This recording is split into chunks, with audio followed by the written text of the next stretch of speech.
તો ખેડૂતોને ડુંગળીના ભાવ ન મળવા મુદ્દે કૃષિમંત્રી અને એપીએમસીના હોદ્દેદારોની બેઠક મળી હતી, જે બેઠક પૂર્ણ થઈ છે. બેઠક બાદ કૃષિમંત્રી રાઘવજી પટેલનું નિવેદન કહ્યું કે કેન્દ્રીય કૃષિમંત્રી અને મુખ્યમંત્રીને ધ્યાન દોર્યું છે. મુખ્યમંત્રી કેન્દ્ર સરકારને આ અંગે ધ્યાન દોરશે.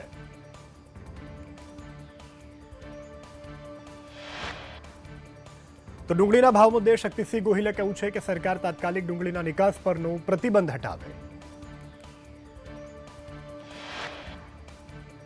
નિકાસ પરનો પ્રતિબંધ ન હટાવે તો સરકાર ડુંગળીની ખરીદી કરે. ડુંગળીની નિકાસ બંધ થતા ખેડૂતો મુશ્કેલીનો સામનો કરવા બન્યા મજબૂર. ગોંડલ માર્કેટિંગ યાર્ડ પાસે ડુંગળીના પૂરતા ભાવ ન મળતા બીજા દિવસે પણ વિરોધ જોવા મળ્યો યથાવત. ગોંડલ માર્કેટિંગ યાર્ડ નજીક મોટી સંખ્યામાં ખેડૂતો રસ્તા પર ઉતરી આવ્યા અને વિરોધ નોંધાવ્યો. નિકાસબંધીને કારણે ખેડૂતોને ભાવ નથી મળી રહ્યા. ડુંગળી ખેડૂતો અને ગૃહિણીઓ બંનેને રડાવી રહી છે. ખેડૂતોને ડુંગળીના ભાવ ન મળતા તો બીજી તરફ સામાન્ય જનતાને મોંઘી દાટ ડુંગળી ખરીદવા મજબૂર બન્યા છે. ખેડૂતો રસ્તા પર ડુંગળી ફેંકી અને વિરોધ કરી રહ્યા છે. ડુંગળીના ભાવનો લાભ ખેડૂતોને ન મળતા ખેડૂતો ચિંતામાં છે. તો કોણ ઉઠાવી રહ્યું છે વચ્ચેથી લાભ? સૌ કોઈ પૂછી રહ્યા છે સવાલ.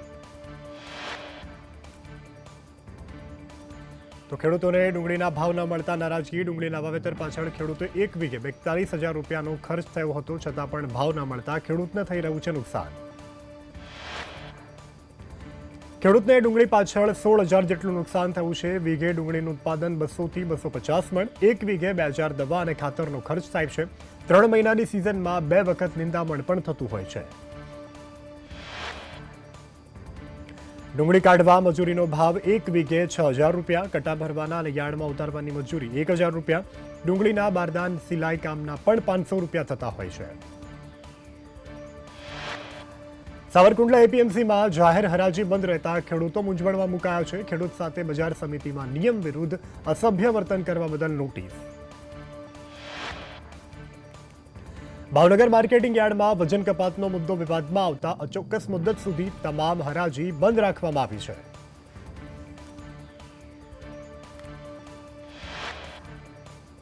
₹1ની નોટિસ આપનાર અધિકારીની બદલી થઈ છે. મહિલા કર્મચારીની 100 કિલોમીટર દૂર બદલી કરાઈ છે.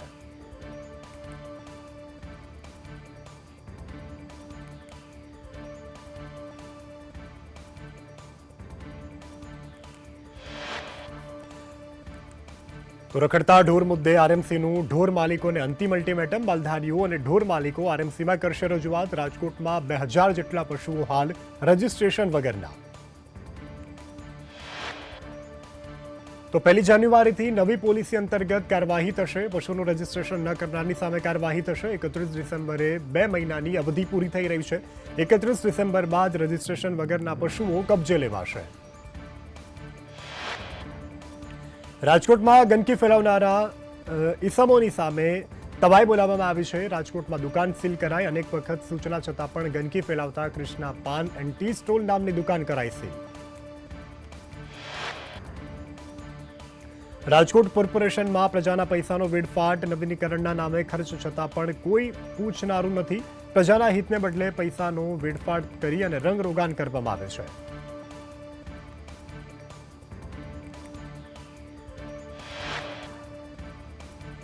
જસદણ વિછિયા પંથકમાં પીજીવીસીએલના દરોડા. વીજ ચેકિંગ દરમિયાન 20 લાખની વીજ ચોરી ઝડપાઈ.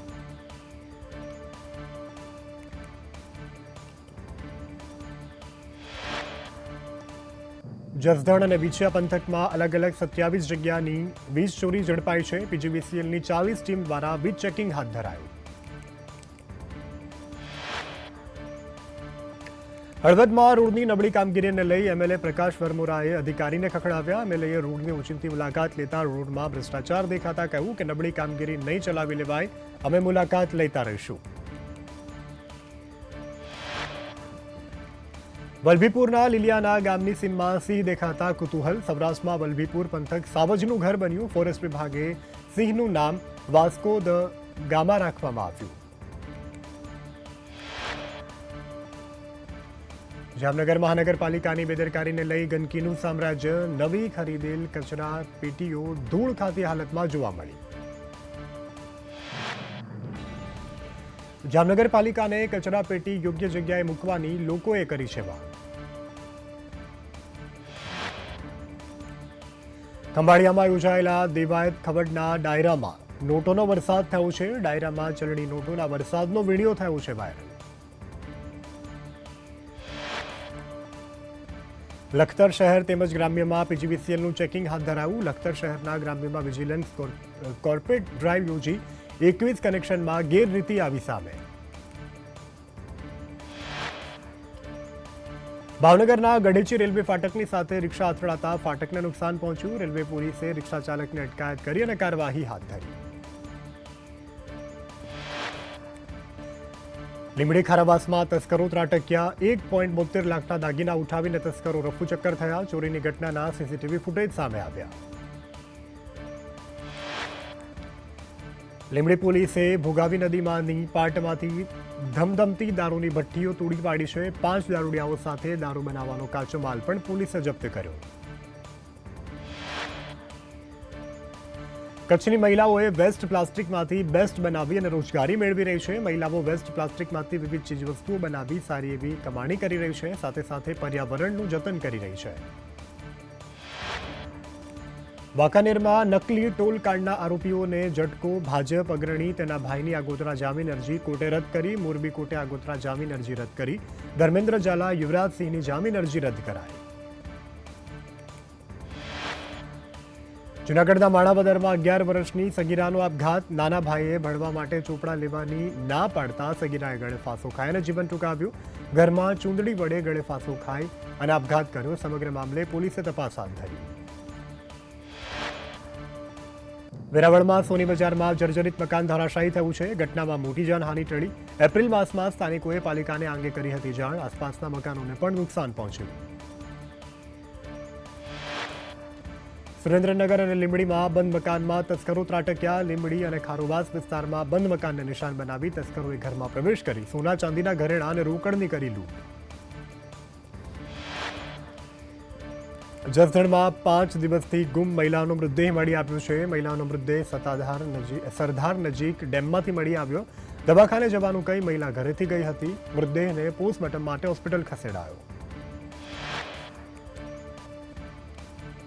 હવામાન નિષ્ણાત અંબાલાલ પટેલે આગાહી કરી છે. રાજ્યમાં શિયાળામાં પણ માવઠાની આગાહી. નાતાલ સુધીમાં આવશે હવામાનમાં મોટા ફેરફાર.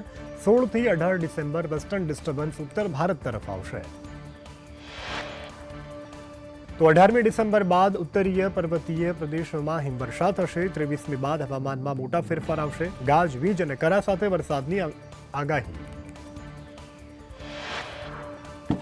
તો 22 ડિસેમ્બરે ગુજરાતમાં પણ માવઠાની આગાહી. નાતાલ સુધીમાં હવામાનમાં મોટા ફેરફાર થશે. ડિસેમ્બરના અંતમાં કાતિલ ઠંડીનો દોર થશે શરૂ. રાજ્યમાં આગામી 5 દિવસ વાતાવરણ સૂકું રહેવાની હવામાન વિભાગે આગાહી વ્યક્ત કરી. રાજ્યમાં વરસાદની કોઈ શક્યતા નહીં. વાદળછાયા વાતાવરણની વચ્ચે 4 દિવસ બાદ તાપમાનમાં ઘટાડો થવાની આગાહી. સૌથી ઓછું તાપમાન નલિયામાં 13.5 ડિગ્રી, ગાંધીનગરમાં 16 અને અમદાવાદમાં 17.7 ડિગ્રી. ડિસેમ્બર મહિનાના અંતમાં ફરી ઠંડીનો થઈ શકે છે અહેસાસ. રાજ્યમાં ઠંડીથી આંશિક રાહત. મોટાભાગના શહેરોમાં તાપમાનનો પારો 2 ડિગ્રી જેટલો ઉંચકાયો. અમદાવાદમાં તાપમાન 16.5 ડિગ્રી નોંધાયું. ગાંધીનગરમાં 16.9 ડિગ્રી, ડીસામાં 13.4 ડિગ્રી, કંડલામાં 13 ડિગ્રી તાપમાન નોંધાયું. નલિયા 10.5 ડિગ્રી તાપમાનની સાથે સૌથી ઠંડુ શહેર બન્યું. તો વડોદરામાં 16.5 ડિગ્રી, સુરતમાં 21.4 ડિગ્રી, અમરેલીમાં 16, પોરબંદરમાં 16.3, રાજકોટમાં 14.5, મહુવામાં 17.5 ડિગ્રી તાપમાન નોંધાયું. કેન્દ્રીય મંત્રી અમિત શાહ ગુજરાત આવશે. આવતીકાલે 3 કાર્યક્રમમાં હાજરી આપશે. આણંદના સરદાર પટેલ યુનિવર્સિટીના પદવીદાન તેમજ અમદાવાદમાં મહારાષ્ટ્ર સમાજના શતાબ્દી સમારોહમાં હાજર રહેશે. તો એડવાન્સ ઇન ન્યુરોલોજી સંમેલનમાં પણ હાજરી આપશે. પોલીસના નામે છેતરપિંડીને લઈ અને પોલીસ સતર્ક બની છે. ગુજરાત પોલીસે સોશિયલ મીડિયામાં પોસ્ટ મૂકી સાવચેતી એ જ સમજદારી. નકલી પોલીસ ઓફિસર બની પૈસા પડાવ્યાના બનાવ સામે આવતા પોલીસ સતર્ક બની.